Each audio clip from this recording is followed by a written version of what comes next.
for the fund manager to act under an impact framework. So it's a much nichier product, if you allow me the word. It's a much more complex.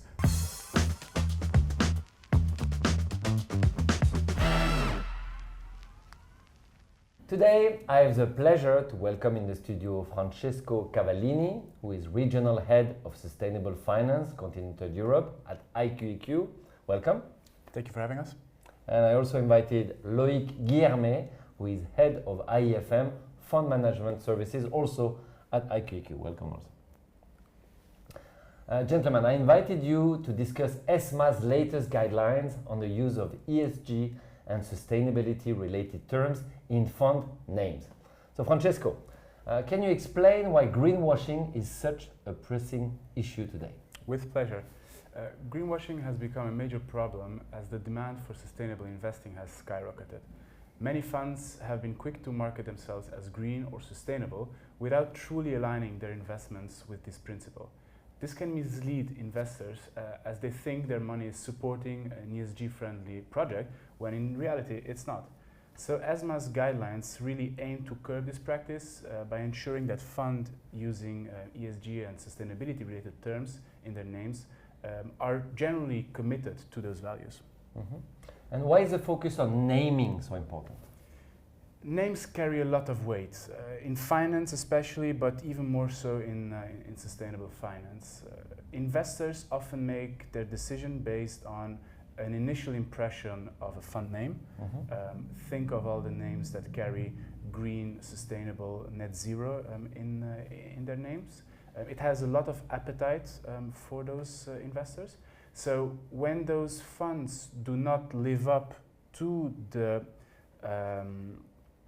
name and to the values that these names carry, it becomes an industry-wide problem because it erodes trust from the investors. Yeah, and we've seen ESG now in the market for many years. Some of them are performing well, no problem at all. And when they are not performing well, then of course the name and the potential misleading of investors may come into play. So Loic, the guideline mentioned that at least 80% of investments in funds using these terms must meet ESG or sustainability goals.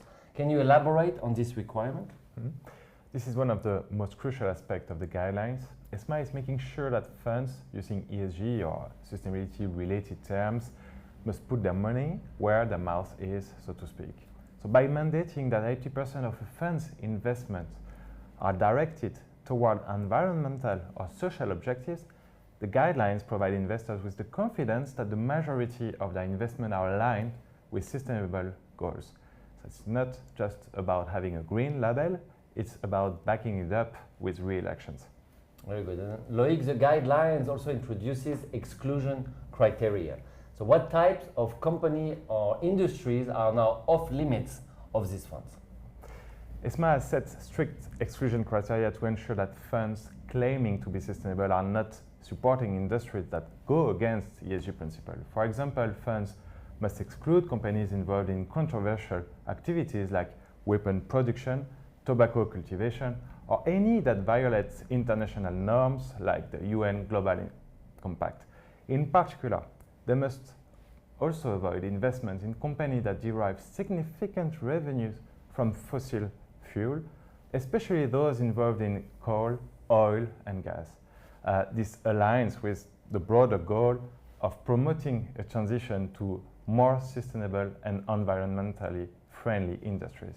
Well, that is for sure a very significant shift, and we've seen all the limitation you gave is taking off the map a lot of countries basically.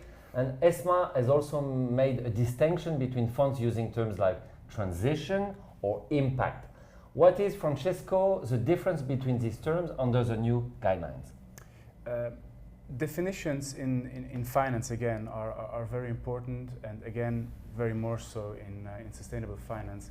And we often see that impact and transition finance or mitigation adaptation finance are used and misused simply because there is no common definition of it yet, and again, it misleads investors. Transition finance would be a fund that helps a community to achieve a sustainable goal, being it a reduction of carbon emissions, being it a more social goal like inclusion, education, and so on. Impact is another story. Impact relates to a fund that wants to intentionally, additionally achieve a specific outcome. So these outcomes need to be measurable. There needs to be a framework in place for the fund manager to act under an impact framework. So it's a much nichier product, if you allow me the word. It's a much more complex fund strategy than a transition fund that we would call a sustainable fund. Yeah, so the end of just stamping it with some kind of rating is over, if I understand properly. Now let's talk about timelines. We know that this guideline will take effect shortly. How will be managers impacted, and what is the exact timing right now? Very shortly. The guidelines will officially come into effect on November 21st this year, so before the end of the year. So new funds will need to comply immediately, while existing funds will have a transitional period of 6 months, so to May next year, to align their portfolios.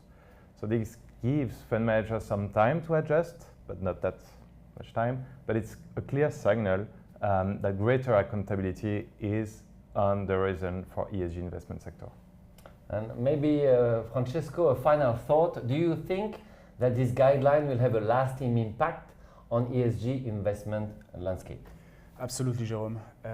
This is only one of the many regulations and many guidelines that the European Union has put in place recently.